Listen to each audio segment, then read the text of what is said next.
Well, hello everybody, this is Dr. Novak again. In today's video, I'm going to talk about a plant that has been used since the Victorian times. And it is a plant that you can use other than the typical usual suspects, peace lily, devil's ivy, which would be the pothos, something out of the norm, something that, is easier to grow than the other plants and has been used for hundreds of years. Like I said, during the Victorian times, since the 1800s, they've been using these plants. Yet in our aquarium hobby, it seems like, why don't we use them? Well, that's what this video is going to be about, so stay tuned.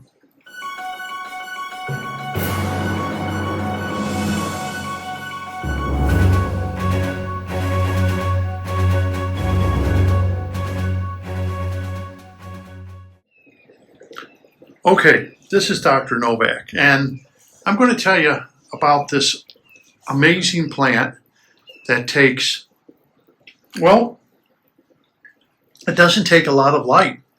In fact, all the plants in this group take moderate light or low light. They're not like the devil's ivy that needs to have a lot of light to really start producing. And that's one downfall of the pothos, if you want to say, or philodendron, is the fact that they require more light than what people want to give them. But this particular plant is called a Lemon Button Fern. Now, anything in the fern family, most ferns that are out there do require a lot of water. They constantly require high humidity and they require moist soil for them to grow their best. And Nephrolepis cardifolia is the scientific name for it. And this particular button fern, as it's called, is right here. And this can be grown bare root in an aquarium. Ferns have been used, like I said, during Victorian times. That's how far back ferns go that we've been using them. And I've seen where people have taken Crimson King, peacock ferns, and other types of ferns and literally put them in a pot, and to keep their feet wet. And they have grown beautifully.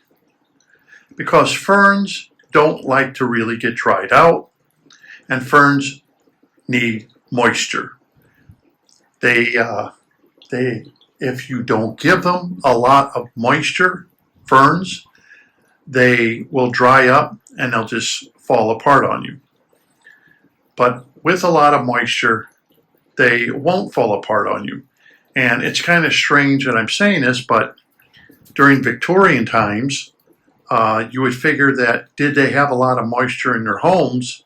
And yes, they did. They didn't have the heating systems that we have today.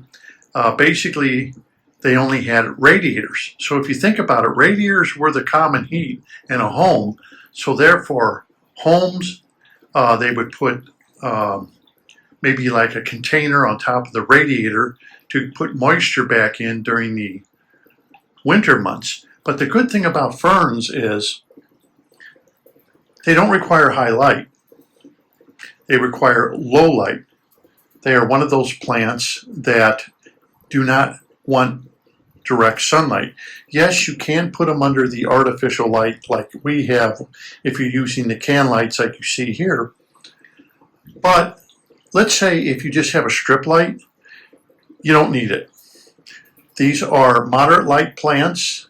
They will grow hair on them, on their branches. Some ferns will get big, some ferns get very small. You will see a lot of ferns, though, If you go into the woods, you will see ferns growing in the shade. And you're wondering, well, how can these ferns grow with no sunlight? That's what they require, just moderate light, low light. This particular fern here, the button fern, the biggest problem with this fern is it's one of the easiest ferns to take care of. You can buy this at any hardware store. Okay. The lemon button fern can be bought at any hardware store that's out there. They always have it available. Why? Because it's one of the hardiest of the smaller ferns that are out there. A lot of ferns can get big, but this one can stay small. This one is bare root. There are 3 plants in here. They all were cleaned off, and you will see that they have a root system.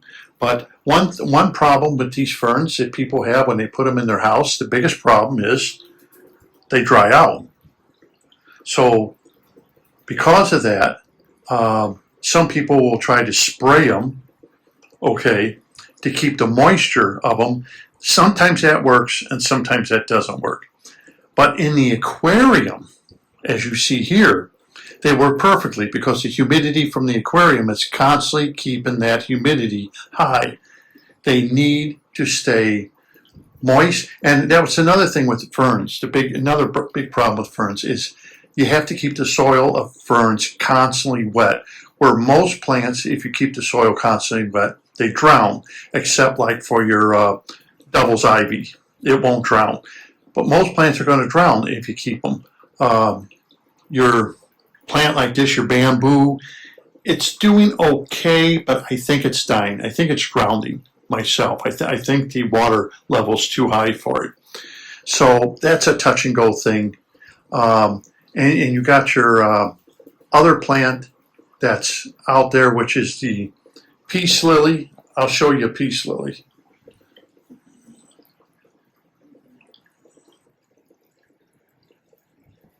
There, that's a peace lily. That's what a peace lily looks like. Peace lilies require high moisture. They can take moderate light. They can take low light, but they don't like direct sunlight. They'll burn up. So they're one of those plants, like a lot of ferns, that they're going to burn up if they have too much light. So that is your peace lily, but look how big that is. And that's only about, I'm going to say, 1.5 years, 2 years old. And that was just a little bitty plant when I got it. So peace lilies kind of get a little out of hand. Now, the button fern here, as you can see, has little bitty leaves on it. These little bitty leaves, I guess that's where it gets the name that it looks like little bitty buttons. Where most ferns, the fronds are going to be a lot longer. This one, as you can see, is a lot shorter. This is the right amount of light. You can have a lot less light, but it's another aquarium plant if you want to clean your water up using ferns, because ferns do require quite a lot of water. And this is planted up. If you watch my video on the devil's ivy, this has been planted up in an open cell basket. But I wanted to show you this because a lot of people, they don't want the pothos, they don't want the philodendrons, they don't want the peace lilies, and of course, as you can see, they don't want this because of the fact of it is, it doesn't look like it's doing too well. I imagine some people will say theirs is doing great. Mine is not doing all that great. So in order to give you a difference between that, as you can see the pothos in the background, something that's going to be a little different that requires everything you want to give it. High moisture. Tank's going to give it high moisture. Low light, moderate to low light. Doesn't want high light because if you don't give the devil's ivy high light, it doesn't do as well as what people think to take out nitrates and phosphates and everything else. However, ferns then are your choice. They love moisture. They love it. Now they cannot be drowned, meaning you can't, like some people say, they take their devil's ivy and they actually put it in the aquarium. To me, that's going to drown the plant. They don't want to be drowned, but having their roots wet is fine.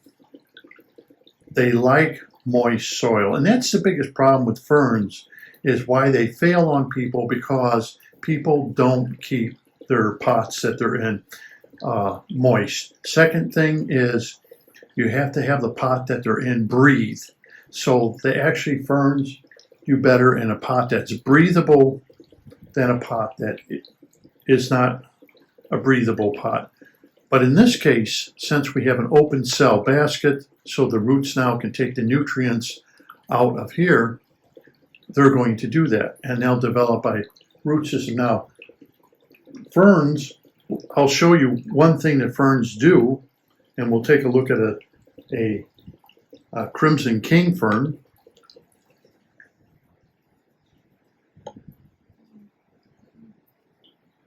The fern you are looking at is crimson king fern, and you see the runners. You see the runners on the side of the pot. You see those runners coming down. That's what ferns do. These runners, this fern has actually multiplied into another pot over on the side. These runners come out of the pot, and they go into your aquarium, and they feed off of the nutrients. These do. Those runners do best if they stay moist. So once again, they do. As you can see, this fern is over 2 years old. It grew that size in 2 years. But most people that have these ferns, you know what happens? They dry up, they die out. Why do they dry up and die out? Because they need the moisture. Here in Florida, we have the humidity, we have the heat, we have the moisture. And the good thing of it is, these ferns, like this fern and the button fern, can take temperatures down like 65, 60 degrees, okay? But they can't take real cold temperature. They can take cold temperature, but you can't have that freezing temperature. So they can recover from a cold temperature, but not freezing. Once it freezes, boom, plant dies, okay? Because it's a tropical plant. But anyhow, this gives you an idea of, now like this fern, I don't worry about overwatering it. You can water this thing every single day. You can water it, and you won't be overwatering it. That's the same way with this fern, the button fern. You can't really overwater these ferns and drown them, because ferns like moisture. And I think this is an alternative to the hobbyist that's out there that says, I don't want Pothos, I don't want the devil's ivy, I want something different. I'm tired of Pothos, you know, it cosmetically is like ho-hum, you know. And you know, I smell what you're stepping in when you say something like that. Pothos is like, yeah, okay, whatever. You know, you see them in the office. You see, you know, everybody gets them. Everybody puts them in a bottle or a glass jar or something. Another plant that people are using, I do not highly recommend, is potato plants or something like that. You can grow potato plants and stuff, but the potato plant has to stay out of the water. It will start rotting. It's not really a plant that if it does get that potato part too wet, it will start rotting away. It's got to be a plant you got to be careful with, okay? Just remember that. It may be something you don't want to even deal with, a potato plant. Once again, a potato plant looks like devil's ivy when it starts growing. But here's an alternative. The moisture, humidity from the tank will keep it nice and moist. Most of the time, these plants, this is one of the hardiest of the ferns. That's why they grow it. That's why Home Depot, Lowe's, and things like that sell it, because it is one of the hardiest of all the ferns. I think its originality, if I remember correctly, is from Australia or something like that. It's a low light to moderate light plant. So if you do have light on it, don't worry about it. If you don't have light on it, don't worry about it also. What it basically needs, humidity and water, okay? And this was something I found out, believe it or not, from a greenhouse grower, because my father-in-law was in greenhouses, and therefore he knew all these greenhouse growers. And this is one thing I found out from greenhouse growers, that they literally would have a pond or something like that and put a fern right in the pond. And you would think, well, you know, and isn't that going to drown?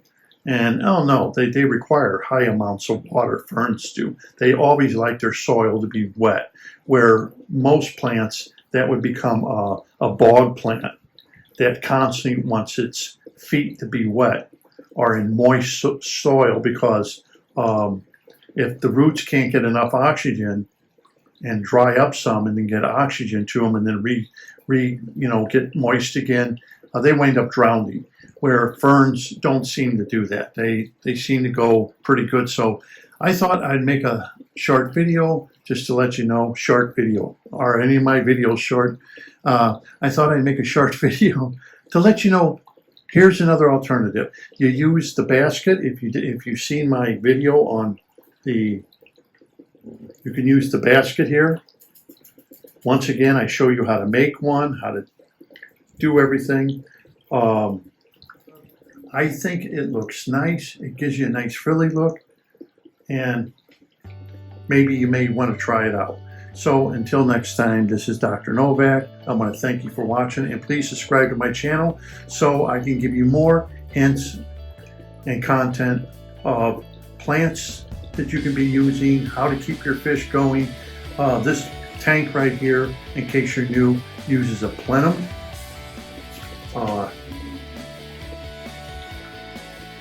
With a goldfish, as you can see.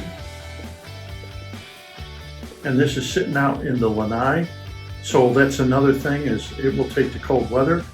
So until next time, Dr. Novak, thank you very much, and please subscribe and hit the like button and all that garbage that everybody says during every video that we're sick and tired of hearing. Okay? Happy fish keeping.